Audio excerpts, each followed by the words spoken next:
Welcome back, and joining us on the show now is Sachin Jain. He's a Managing Director at World Gold Council. Sachin, hi, thank you so much for joining in. And the last couple of days or sessions clearly have been quite productive. I'll take it one by one. And the first one is from SEBI, which has released a consultation paper suggesting that the prices that we have on ETFs right now should perhaps be linked to the spot prices in the Indian markets rather than LBMA. How would you react to that?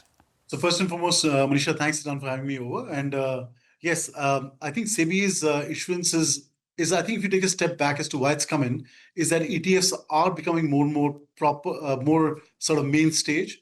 And there is a belief that there'll be a phenomenal growth coming in from the ETF, both in the world in terms of the AUMs, but also the interest of the investor, and not just very avid financial investors, but investors on the field, so on the ground, and really Indians and the Indians on the street. So I guess any stipulation from the SEBI's perspective is towards ensuring that there's more transparency, there's more confidence, and there is no gap or a lacuna in between. So as an industry, we welcome it. I think it only sort of refreshes what's happening right now. Can it be done better?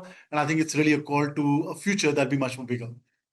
And Sachin, the second one was from IRDAI, and as we know that as of now, the insurance companies are not allowed to invest in commodities. But with the way IRDAI proposal also comes in on how insurance companies may invest or may be allowed to invest in gold ETFs, also does support a lot of conversation that we've had earlier as well.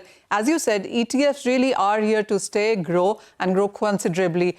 With the insurance company regulator also looking at that, what's your sense? I think both regulators, like insurance regulators and also the provident fund regulators in our country today, do not permit any investment on gold.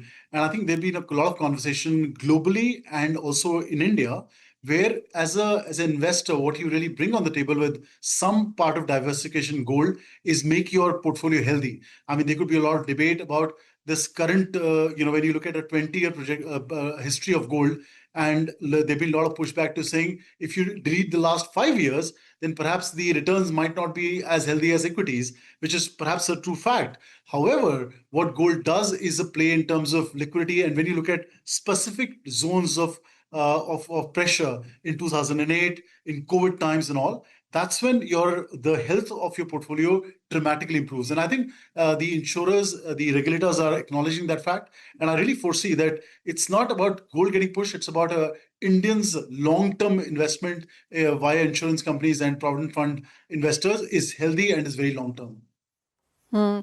Sachin, I do understand that a lot of work on ETF is being done. I remember my previous conversations with you as well, that there was this conversation about ability to perhaps redeem ETFs going forward in more ways than cash. Have we moved any forward on that? We have, Nisha, and I think that's been quite an extensive work on that area, and thanks for bringing it up again. All the mutual fund suppliers have been quite proactive and giving us all the inputs around it.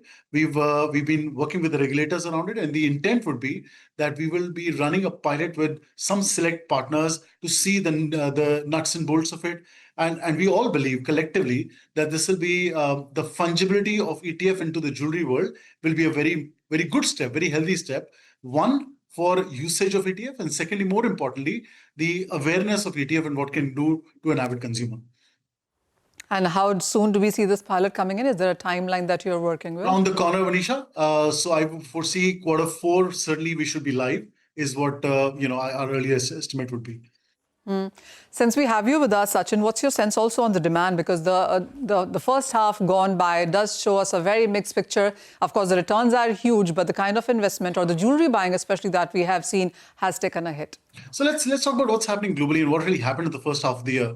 As you said, gold has performed at 26% return in the first half of the year, which has been historic and has been the best performing asset class, and purely driven by a sort of weakening dollar. We're talking about the geopolitics uncertainties that are happening, but a very robust investor demand and the continued central bank buying. Now, when you look at the next half of the year, there could be perhaps three scenarios. One, which we believe perhaps will be the most sort of obvious one, and that we think is a more consensus expectation, where there will be a relatively steady finish of gold to the end, and we believe a 0 to 5% upside with a slightly more stability on the various elements of things that we see. The other aspect could be that if we see a huge volatility and even increased geopolitics risks and uncertainties, even huge trade issues happening, then we could perhaps look at a gold getting to between 10 and 15% increase from here on.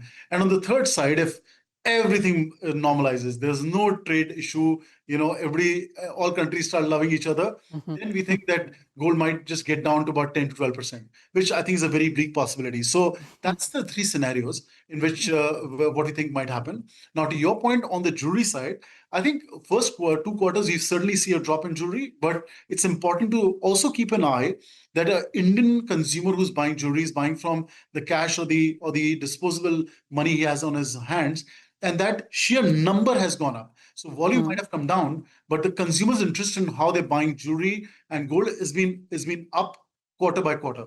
And what we've seen historically is that when the prices go up, the consumer is waiting for some stability, which I think we are very happy to say it's happened now. And as you get into the second half of the year, if the prices are stable and move up perhaps in a very sort of stable manner, then I'm a firm belief the Indian consumer is going to come back into the market buying jewelry. And we base that on our recent consumer surveys, where the obsession or the sort of interest on gold and gold jewelry is an all-time high. So, Okay.